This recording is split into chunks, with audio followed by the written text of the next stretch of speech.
Thank you, Mr. Chairman. Mr. Calhoun, what is it that you get paid currently? Senator, that's well disclosed in our proxy documents in each of the years that I've been employed. Yeah, but what is it? It's a big number, sir. Well, let me help you out. It's $32.8 million this year. Does that sound right? Yes, it does. That's a 45% increase over last year. Does that sound right? Yes, it does. What is it you get paid to do exactly? I get paid to run the Boeing company. Yeah. So just help me understand that. I mean, do you get paid for transparency? Is that one of the metrics for your income? I think the board counts on me for transparency. Really? Because you're under investigation for falsifying 787 inspection records. The Boeing's under criminal investigation for the Alaska Airlines flight. You were investigated by DOJ for criminal conspiracy to defraud the FAA. This is all in your tenure. This doesn't sound like a lot of transparency to me.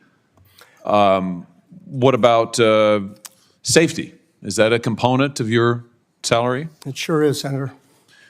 You know, have you seen the reports that the subcontractor that you used to make that door piece that fell out of the sky, that when the FAA went and toured the facility, they found one door seal being lubricated with Dawn liquid dish soap and cleaned with a wet cheesecloth, and another was being checked with a hotel room key card? Does that sound like safety to you? Senator, I think our relationship with that particular supplier has been well documented, reviewed by the FAA and most certainly us, and I'm very intent on acquiring that company so that none of that ever happens. You know, the FAA also says that Boeing still has not implemented the recommended steps back from 2019 and 2020 after the MAX crashes. You still have not taken the appropriate safety procedures or implemented what they recommended. I mean, how, if safety is a component of your $33 million compensation package, I mean, how can you possibly qualify for any of this? What about quality? Is quality part of your compensation package? Senator, I meet with the FAA pretty regularly. They don't hold anything back, and I'm not aware of anything that has been cited with respect to those accidents that we haven't taken action on. Really? Because we've had whistleblowers. You said you'd listen to whistleblower testimony. We've had multiple whistleblowers come before this committee and allege that Boeing is cutting every possible corner on quality and safety, not just in the past, but now. They've alleged that you've eliminated safety inspections, that there are fewer in quality and there are fewer inspectors doing quality inspections out there. They've alleged that when they raised quality issues and concerns, they were reassigned, they were retaliated against, they were physically threatened. That doesn't sound like attention to quality to me, and yet you're getting paid $33 million a year. It's extraordinary. Senator, we have increased our quality inspectors significantly. How much has your stock price increased while you've been at Boeing? It hasn't, and I don't watch it much.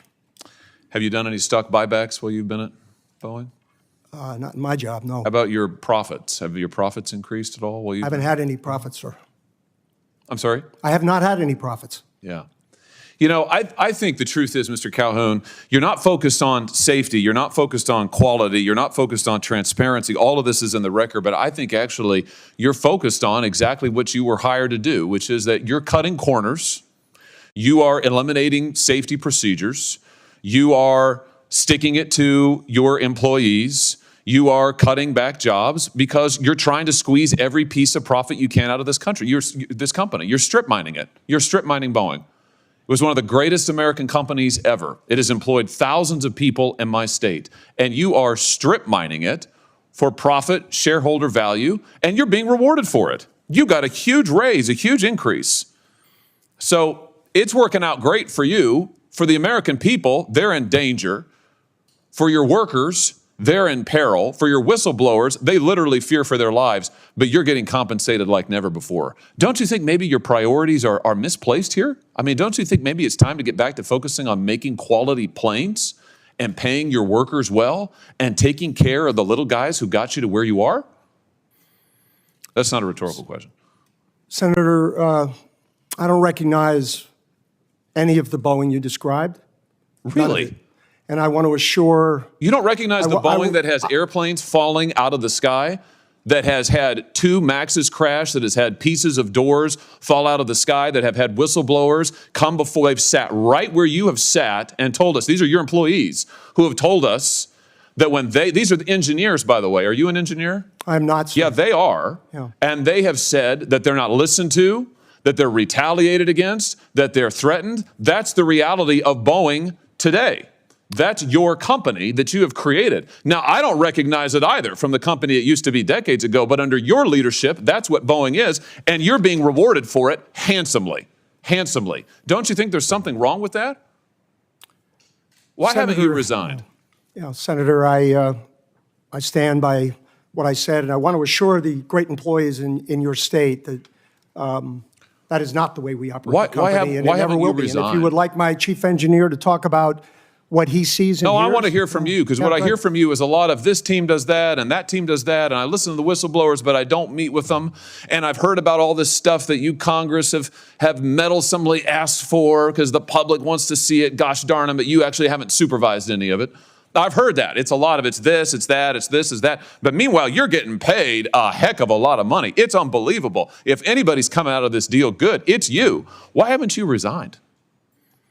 Senator, I'm sticking this through. I'm proud of having taken the job. I'm proud of our Proud of this safety record, and I am You're proud of very this safety proud record? of our Boeing people. You're proud of Very. this safety record.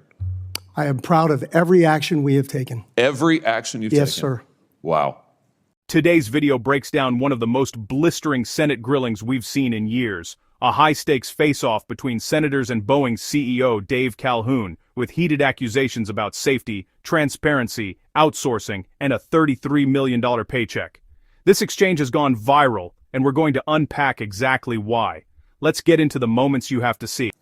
Well, behind you can't see it. Behind you, the folks are showing pictures of the people who are the victims of your safety record. I think we can all see them.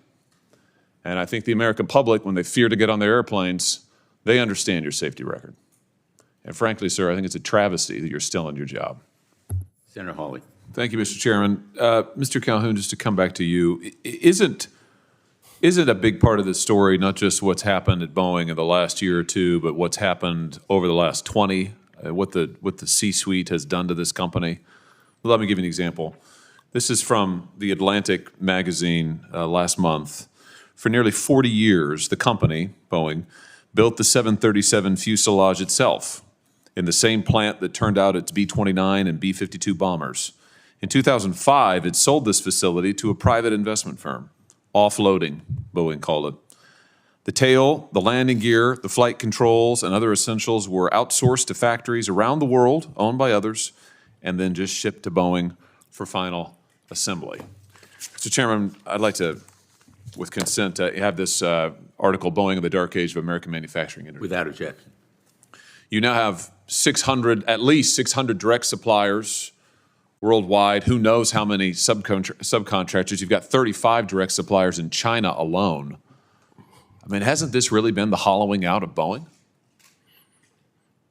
Senator Hawley, I think the decision that we have made with respect to Spirit Aero and our determination to bring it back into the Boeing fold is definitely a vote in favor of vertical integration. That's one. I can't comment on all of the ones of the past. And we have not had the number of issues and those that we are currently dealing with respect to our fuselage. So I can't rewrite history, but I can take action You're in charge forward. you're in charge of the company. I'm just asking you. You're in charge of a company. You're getting paid $33 million a year. You're in charge of a company that has systematically, over decades now, shipped out its jobs, shipped out its production. Over the last decade, while you've either been in charge as CEO or on the board, stock prices have rose 600% at Boeing. You've, in fact, done $59 billion in returning cash to shareholders, $20 billion of that in dividends, $39 billion of that in stock buyback. Some people are doing great here. I'm just wondering, given the fact that your airplanes are falling out of the sky, do you think that any of that has to do with the fact that you really don't make that much anymore in this country or in-house? I mean, hasn't it been a mistake to hollow out the company and ship your production and your manufacturing and your know-how to other places around the world instead of doing it yourself, the American engineers, American workers? Senator Hawley, I think I read an annual report going all the way back to the introduction of the 747, which highlighted the fact that 65% of that airplane would be sourced by U.S. manufacturers here and there. And the other thing I do know that since 2015, again, I don't have all that history but before that, we have actually brought more work to the U.S. than we have taken out of the U.S. And at an absolute level, our work in the U.S. is in the high 80%. And that is unlike any other industry I have ever worked in. These are your suppliers, you're saying? These Yes. are your subcontractors, Yes. right? The ones who are using Dawn dish soap to test their doors and cheesecloth to test the plugs, right? Those. Your CFO, Brian West, recently went on the record and said that Boeing probably got a little too far ahead of itself on the topic of outsourcing. You agree with that? He was speaking directly to our decision to go after Spirit. So he was right? He was speaking directly to our decision to vertically integrate Spirit. So he was right. You got too far ahead of yourself on outsourcing for all of these years. Is Boeing going to change course on this? We are most certainly changing course on Spirit. You've got 32,000 machinists. These are American workers who work for you. These are Boeing employees in the Pacific Northwest. You're in contract negotiations with them right now. 32,000, that's a lot of them. The last time that they got a contract was 16 years ago. Do you remember the terms of that contract? I don't. It was a very long contract. Yeah, well, they got 1% wage increases over 8 years. 1% over 8 years. You got a 45% increase just last year, and you're making $33 million. You think maybe these folks deserve a raise? Oh, they will definitely get a raise. Good, good. I hope it's a substantial one. And I hope that maybe this will be an opportunity for Boeing, under new leadership, to reverse course and actually start making things again, start making things in this country again, and start paying its people well. I've listened to your testimony, and it seems like the gist of it seems to be that if you could just get your employees to comply, follow the rules, follow your management techniques, et cetera, things would be better. I don't think the problem's with the employees. Oh, it's actually. not. It is Yeah, not. I think the agree. problem's with you. You. It's the C-suite. It's the management. It's what you've done to this company. That's where the problem is. The problem's at the top. Your engineers, they're probably the best in the world. Your machinists, they're outstanding. You're the problem. And I just hope to God that you don't destroy this company before it can be saved. Thank you, Mr. Chairman. If you find this political breakdown interesting, please give me a thumbs up, and as well, like and subscribe for more.